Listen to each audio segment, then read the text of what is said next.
If a player cleans his ball during play of a hole, except on the putting green, he shall incur a penalty of 1 stroke.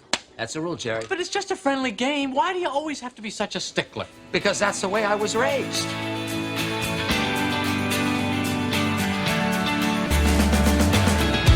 Welcome to Spirit of the Game, brought to you by the Colorado Golf Association. Here are your hosts, Ed Mate and Lewis Harry. Well, on that note, welcome back. It's time for another edition of Spirit of the Game, my favorite time of the month when we get to talk rules of golf. This was such a great topic that we needed 2 parts to cover it. We are in the middle of a discussion with Greg With, chairman of the CGA Rules of Golf Committee, talking about tragic rulings. And again, we all know there's no tragedy here, but in our little world of golf, we're calling it tragic ruling. So for those that didn't hear last month's episode, we were in the middle of talking about a situation that occurred at the Women's Open. And Greg, I can't remember the year, so maybe you can refresh our memories on that one. But it's Anna Nordquist with a ball in a bunker in an extra hole aggregate playoff. And because it was a playoff, all the cameras on property were now being redeployed on 2 golf balls instead of 156, or whoever made the cut. And poor Anna was caught by those cameras ticking a grain of sand. And again, this was before 2019, when the rules of golf had been changed to address this very issue. And she was penalized, even though there's no way a naked eye most likely could have picked it up. But believe me, with the help of super zoomed technology, it definitely became a fact. So, Greg, welcome back again. Thank you. Well, this was the 2016 U.S. Open, and it was a 3-hole playoff. And on the second hole, Anna Nordquist was in a bunker. And as she was preparing for the shot, she had her club close to the ball and was set to take it back. And when she took it back on her backswing, she didn't see anything, and she wouldn't have anyway because she was standing right over the ball and the club would have blocked her view.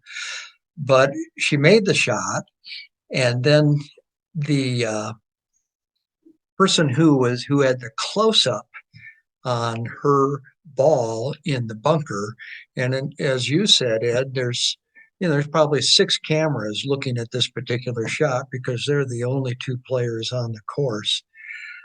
They noticed that a few grains of sand had been moved on her backswing. And, on the replay, there was just this tiny furrow that was made as the club was taken back. And so that becomes, a fact. It's not open to interpretation whether she moved sand or not, because the cameraman was able to zoom in as if that ball was, a foot in front of him. And you could see that she moved some sand when she made her shot. This was completely unintentional. So the rules of golf at that time were very specific. If you moved any sand in a bunker, and you could consider any evidence at all, including close-up video displays. And if, in fact, some sand was moved, there wasn't any wiggle room. It becomes a 2-stroke penalty for improving your line of play. The USJ didn't know immediately what to do with that, so they waited a while before they told her. And it wasn't until the next hole that they told her that she was going to get a 2-stroke penalty. And additionally, didn't tell her opponent that, she was now leading by 2 rather than the tournament being tied. So that affected how Anna Nordquist would have strategically played the holes from then on out, and also affected how her I think it was Brittany Lincecum played the remainder of the hole, because if she's all of a sudden up two with one hole to play, she might not hit a driver on a hole. She may hit a hybrid or maybe even something less than that, because a bogey will probably win the tournament. Yeah, and as I recall, Greg, a couple things to insert here. It was right in the middle of the play of the hole that Mark Newell walked over to Brent, and it was Brittany Lincecum, and informed her of the penalty. And obviously, it was kind of, as I recall, maybe I'm not remembering this, there was a par five, and there was a potential layup or go for it. So it was a pretty consequential decision she was about to make, and they decided, apparently smartly, that she should know that at that particular time. As you said, at that point, while it's not match play, effectively they were opponents at that point. The other thing I just thought of as we're talking through this, interestingly enough, in the Tour Championship, this very ruling reared its head with Sahith Theegala, and he had, unlike Anna Nordquist, there didn't have 20 cameras on one golf ball. There was only one, and it wasn't a particularly good angle. And Sahith Theegala called the penalty on himself, or at least I shouldn't say that. Sahith Theegala made it known to the rules committee that he moved sand and was operating, I think, under the belief there was going to be a no harm, no foul there. So I just think it was interesting that we're talking about this. So maybe that was the way the computer gods wanted us to lose the other half, as we now have the ability to work in that situation to this discussion. I'll talk a little bit more about Sahith in a moment, but let's work through this one. So anyway, she gets a 2-stroke penalty, and that's essentially the end of the playoff. The rules have since changed. In today's rules, when the committee is deciding questions of fact and making a ruling, the use of video evidence is now limited to what a player could have seen with the naked eye, and not just the player, but any other player or any bystanders. If they could have seen it with the naked eye, then there's going to be a breach. But if the facts that are shown on the video couldn't have been reasonably seen with the naked eye, the video evidence will be disregarded, even if it suggests that there's a breach of the rules.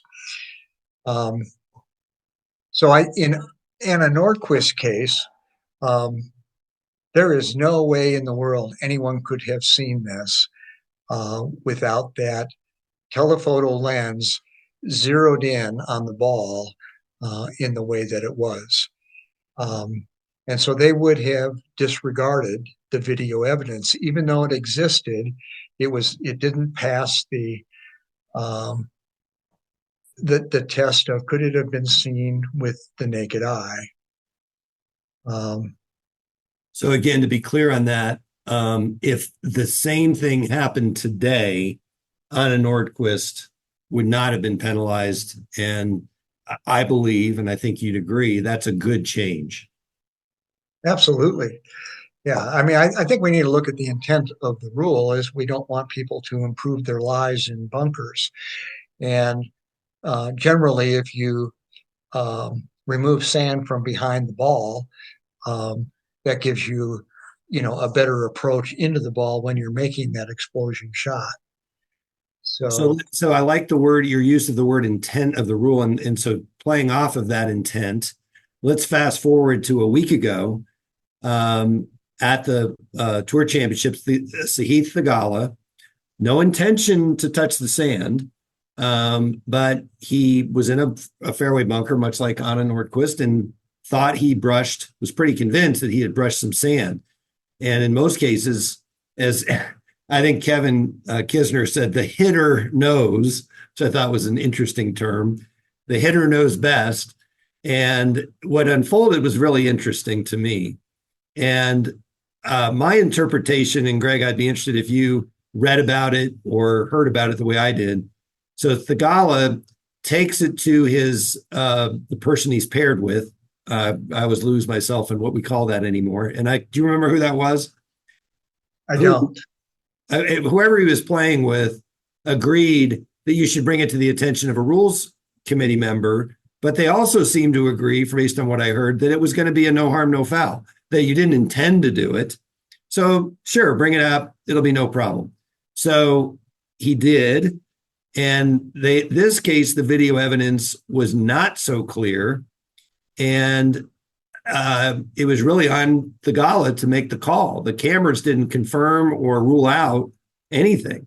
So now he's got to do the right thing. And he's gotten he's gotten a lot of compliments and praise for being a good, doing the right thing, operating with integrity. And again, I think we should just leave it there rather than think that he actually wasn't, he was just trying to cover his rear end. But the reality is, it was really important that he brought it to the attention of the committee, because if it came up and he hadn't raised the issue and it's later discovered, he would have gotten probably in deeper trouble. So maybe you can clean up your thoughts on the Thagalas and how that compares and contrasts to Anna Nordquist. Well, he was pretty sure that he had moved some sand. And there's another element about the naked eye rule that kind of reads the other way. And in so many words, it says even where video evidence would be disregarded under the naked eye rule, a violation of the rules can still be found if the player was aware of the facts establishing, a breach. And, he was aware of it. And so because he was aware of it, even though the video evidence was somewhat inconclusive, then there's a breach of the rules. I think one of the things that's neat about this is it's self-reported. And, later in the day, when someone told him that could potentially cost him a lot of money, he said, well, at least I can sleep tonight. And, I like that. And ultimately that cost him close to $3 million. So, when players self-report the rules, it just reaffirms what most of us know, is that golf is a game of integrity. Well, and the golfing gods seem to be paying attention, if you believe in that sort of thing, because he rattled off a whole bunch of birdies after that. So maybe that was the way of forces bigger than ourselves saying, I'm gonna reward you. Putts are gonna break your way for the next few holes. So, okay, perfect segue, and you can tee this one up. I think I'm always finding segues whether they exist or not. I find segues. So the one I see here is self-reporting. Now we're going to talk about Tiger Woods 2013 Augusta. This was not a self-reported error, and I'm not suggesting that Tiger was doing anything intentional or because I don't think he was, but why don't you tee this one up? This was in 2013. It was on the 15th hole of Augusta. And there's a creek in front of the green. And this is a yellow penalty area. And there's different rules that we use when taking relief under a yellow penalty area. And so, he hit a shot that was as good a golf shot as you can possibly hit. And unfortunately, it hit the flagstick. It bounced back off to the left and then went into the creek. So this ball crossed this yellow line 3 different times, once on the fairway side, once on the green side, then it hit the flagstick and bounced into the water, so it crossed the yellow line off to the left of the green. I think Tiger just misapplied the rules. I don't think he was doing anything nefarious here. His relief options, he can either take stroke and distance, which is, he'd drop a ball back then, on the spot where he had made the stroke. And that was clearly visible because there was a divot hole there. And then he could go back on the line, and back on the line relief on for a yellow penalty area, it's where the ball last crossed the yellow line, which is off to the left of the green. And so to apply the rule correctly, he would have to go back across the water, keeping the flagstick in that point where it last crossed the yellow line in line, and then take a drop there, but there's a grandstand there, and there's really no place to take a drop. Um, so, we don't have lateral relief, per se, in like we do with a red penalty area. The lateral relief comes where it last crossed the yellow line. And so from that's his reference point. So he could take lateral relief there or back on the line, neither of which work. So where he messed up is he was thinking that where the ball crossed the yellow line to begin with, that he could go backwards from that and keep the flag stick at that point in line and then drop a little bit further. And so, his whole point was, well, if I take it back 6 or 7 feet, I won't hit the flag stick. And so that's what he did. So he's dropped in a go ahead. Yeah. No, you did perfectly. I didn't mean to interrupt, but the way you described it, I think is a better way of describing it, because I agree with you that he was just confusing options. And I think if he had simply thought, I am going back on a line, it was the wrong line. He was going back on the line where it first crossed and even second crossed. He wasn't going back where it third crossed. So interestingly enough, if that ball had carried him directly back on that same line, he would have been just fine. But because it angled off at a 45-degree angle, that's what created the rub. So there's clearly no ill intent here. But as you said, he was just blending options. So what he should have been doing, if he wanted to stay at that same angle, he should have been operating under stroke and distance, and that would have required him to drop immediately on the spot, pretty much within inches. Instead, he was quite a bit more than that. Yeah, that's exactly right. He'd have to drop, right where that divot hole was, and then play on from there. Well, so, and I was going to say, so what really makes it interesting is what happened next. And so this all comes to light through the after round postmortems and interviews and all the back and forth that players have with media. So through those conversations, it became known to Tiger and to the media, frankly, that he had dropped in the wrong place, and there was damning. He admitted as much. He said it. He said it. It wasn't even if the video evidence wasn't even brought into which it would have shown he had indeed dropped in the wrong place. He admitted it. So now we know he has played from a wrong place. That is now a fact. And now the committee, and again, one of the challenges for me anyway, is remembering what rules were in place at the time versus the rules of today.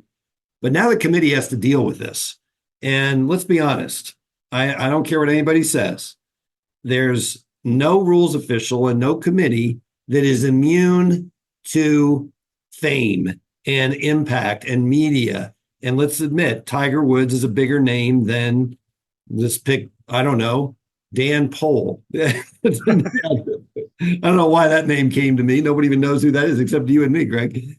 So, well, maybe you can help me remember how the committee was able to not disqualify Tiger, because by now he's turned in that scorecard. It's been turned in. There's a missing 2-stroke penalty on his card. We talked about this in the previous episode with Lexi Thompson.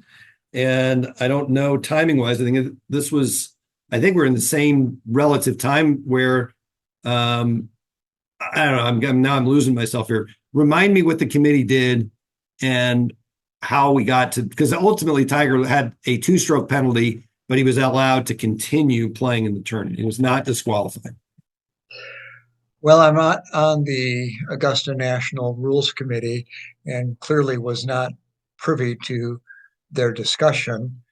I do know that a fellow named David Eager brought it to their attention later in that evening.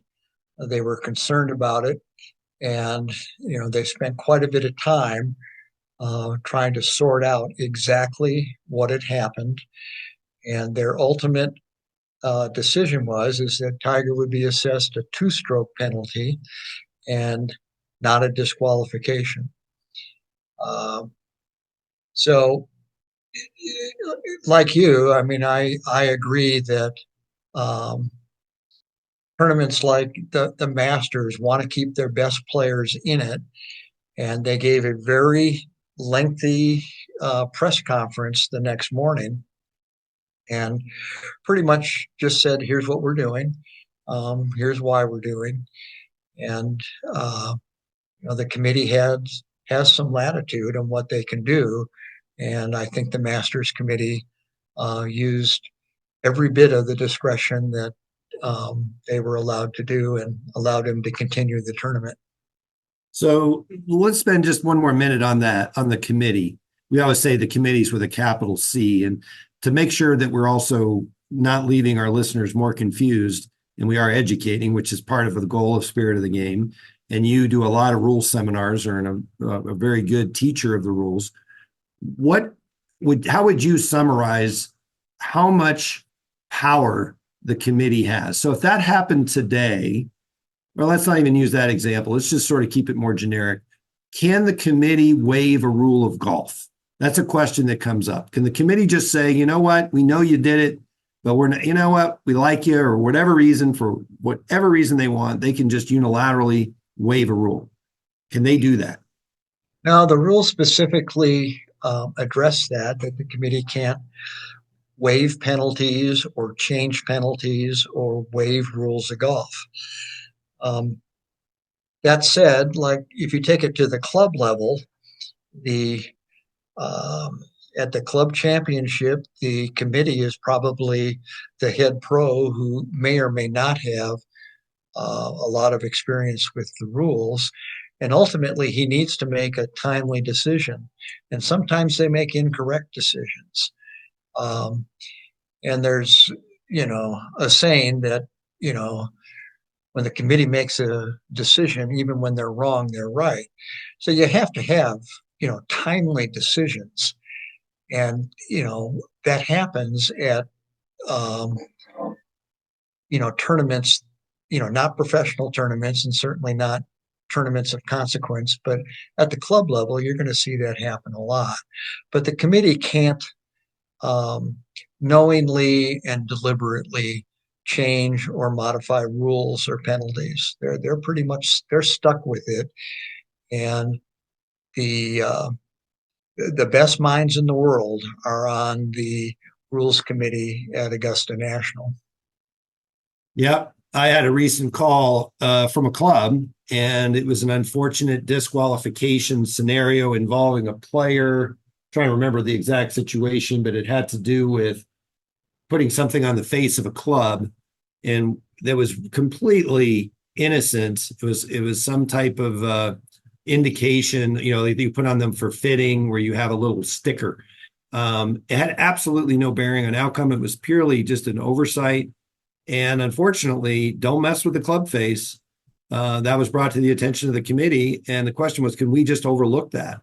And the answer is no. That player was disqualified. As much as it seemed reasonable to say, you know what, no harm, no foul, they couldn't waive a rule of golf. So pretty important principle in the rules. Let's move on. Next item on our tragic rules list. We again teased this last time. This is 2016, so we're still prior to the modernization of 2019. And this involved Dustin Johnson, once again, our friend, Oakmont Country Club, U.S. Open, fifth green, final day. Interestingly enough, his walking official is Mark Newell, who is the chair at the time of the USJ Rules of Golf Committee. So here's Mark Newell, who is not only involved with the modernization of the rules, he's the author of the new rules. And in the book, at this time, albeit a draft, was a change to this very rule. So what happened was Dustin was in the process of playing a stroke on the lightning fast Oakmont greens. And as he was taking his practice swings, looking at making the final, moving the blade behind the ball moved. And Dustin backed away, called Mark Newell over, asked Mark Newell, what do I do? Mark Newell asked a clarifying question, which was probably, did you cause it to move? Knowing Mark, I'm sure he was very precise in asking that. He didn't say, did you address it? He said, did you cause it to move? And he answered no. So Mark Newell made the decision that any good referee would in that situation and says, well, in that case, play it from its new position. Again, this is before the modernization, so the rule has changed. So Dustin goes on and proceeds with his round. Well, after this happened, the USGA has a dedicated staff person who does nothing more than watch, replay, watch live coverage and make sure there's nothing that needs to be addressed. So a call in or something that comes up, they're out ahead of it. So they looked at it a little more carefully under a microscope with the benefit of replay and, again, telephoto technology. And they decided that, you know what, Dustin's activity, his movements, were very close to that ball. And we don't think the ball's movement was coincidental. It was definitely attributable to Dustin Johnson's proximity. So, not wanting to make a final decision, they then approached Dustin, I believe it was on the 12th hole, and our very own Thomas Pagel, who used to be on the CJ staff, was there along with Jeff Hall with the unenviable task of informing Dustin Johnson that he might have a penalty. Not that he would, but that he might. So that led to a very awkward situation for everybody, for Dustin Johnson, for the people competing, and for the viewers, because we didn't know the status of the tournament. Was there a penalty or was there not a penalty? And they weren't going to adjudicate that until the very end of the round. They wanted to give Dustin Johnson and the full opportunity to review the film. So we operated in this weird purgatory where nobody knew who was really leading the Open because we were going to apply the penalty there or not. So thankfully for everybody, Dustin Johnson took matters in his own hands, played so well over the finishing holes that he won by enough strokes, including one of the most incredible 5-iron approaches to the 18th green, that made it a non-issue because he won by, I believe, 2, maybe even 3. So the decision to apply a penalty stroke proved to be of no consequence. So the USGA dodged a major bullet. So that's what happened. And the good news is this is no longer a problem because the modernization now says if you mark and lift your ball on the putting green and you replace it and the ball subsequently moves for any reason whatsoever, you're going to replace it. If you kick it with your foot, put it back, no penalty. If you toe it with your putter, put it back, no penalty. If the wind blows it, put it back, no penalty. So the good news is once you mark and lift the ball on the putting green, you are pretty much on a safe place. What a great change. And again, it's ironic to me that this rule was already written, already in the books. And I can tell you this because I was on the committee when this happened. A lot of people assumed that this situation is what caused the committee to react. No, this was already in the books. So I said a lot there. Love to get your remembrances on that one. Well, I think it was really awkward that he was initially told there was no penalty, and then he was told that there might be a penalty, and then the USGA reviewed this for 6 holes. That's a long time to review it. That's, well over an hour. And then they told him that there was a penalty. This didn't affect just him. It affected the whole field that was still in contention to win the tournament. I think it's very fortunate that ultimately it was inconsequential because he won by 3 strokes. So, when in talking to Thomas Pagel and to Mike Davis about this,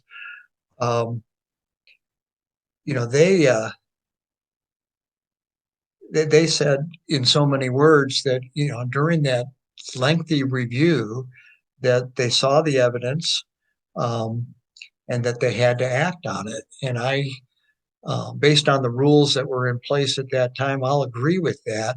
I just think that you can do that in a timely fashion. It shouldn't take 6 holes to figure this out. Well, and that So go ahead. I'm sorry. Yeah, administering the rules in real time, especially, under the lights of, a worldwide audience, isn't easy at all. But it's not that hard. You need a review that video as quickly as you can. Have a couple people and see if there's, make a decision, see if there's consensus on what they saw, and then pass that information to all the players. Well, and I think it warrants just a little more discussion on the uniqueness of golf and the timing and the finality of decision making. And we talked about this at the outset of this chat about Roberto DiVincenzo and scoring. But to me, what's particularly interesting in this instance, you got it right the first time. Why did they feel the need? And again, everything we've said in this podcast kind of one way or another informs all of it. The concern over somebody calling in after the tournaments and raising it. So wanting to be proactive and get ahead of it. The concern of technology and its ability to shine the light brightly on something that reveals facts that you couldn't otherwise see. All of it was sort of baked into this. But really, with the benefit of hindsight, player asked for a ruling. A very qualified official gave him a very prompt decision. And that should have been the end of it. But no, the USGA kind of outsmarted themselves and said, we're worried here. What if somebody calls? And what if somebody complains? And what if we have to look at it? And instead of just saying, you know what? A decision was made. It was made based on the evidence at the time and just put an end to it. But instead, I think the biggest mistake they made was reopening the case. They should have left the case closed. Again, benefit of hindsight. I think that would have much been, again, good news is now that same thing happens. Dustin Johnson calls Mark Newell over and he just says, put it back. Doesn't matter what caused it to move. So what a good change. But again, where I was going here is, unlike basketball, football, where you see these instantaneous decisions that referees make all the time. And of course, even they are now being second guessed by instant replay and splitting hairs. We saw one just last night. Here's another reason why we benefited from this delay in the losing the podcast is we got to see the Kansas City Chiefs beat the Baltimore Ravens on a last second play where the toe of a player was on the line. So the decision made in real time was touchdown and Baltimore going for 2 to win the game. Instead, we looked at it. He was out by literally a millimeter. So anyway, to me, it's just fascinating to look at golf because we do generally have more time to make decisions than in other sports. Indeed. That was a lot. I just rambled off a whole bunch and you just said indeed. Come on, give me more than indeed. I think one of the reasons that I enjoy working with the rules of golf is it's not like I have to immediately react and give a ruling when someone calls me over. And there are some very complicated rulings where you may have, 5 or 6 rules involved, some of which supersede the other.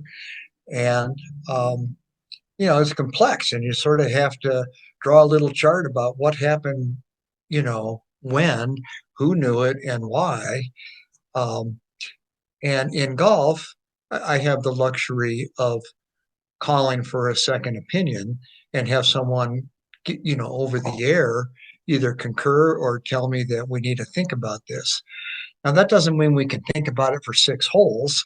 It means that we can come to the right decision. And usually with, 2 or 3 rules officials, we quickly come to the exact rule and we come to a consensus almost immediately.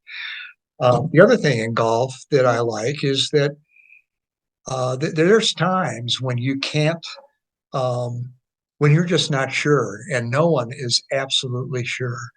So we've got a rule that says, well, the player can play 2 balls into the hole. And at the end of the round, we can take a look and review those rules and tell them which ball counts. There's going to be one that the player wants to count. There's going to be one that's going to be the original ball. And so, we have that option that you don't have in most professional sports where the officiating pretty much is, reacting and, calling a foul or someone out of bounds or something like that. And Some things in football aren't reviewable, even though it's clear what happened. So, but in golf, we've got that playing two balls up our sleeves if we have to use it. So, golf is very statutory. Attorneys and police officers either make really good rules officials or they make horrible rules officials. But, because it's statutory, I think they understand the black and white of the rules that we have in place. The rules of golf are much simpler than the rules of football or the rules of baseball. I mean, I defy anyone who's listening to this to tell me all the ways that a pitcher can balk. We only have 25 rules. And in baseball, man, it's a big book and the language is very complex and the situations are very unusual. Yeah, that's interesting.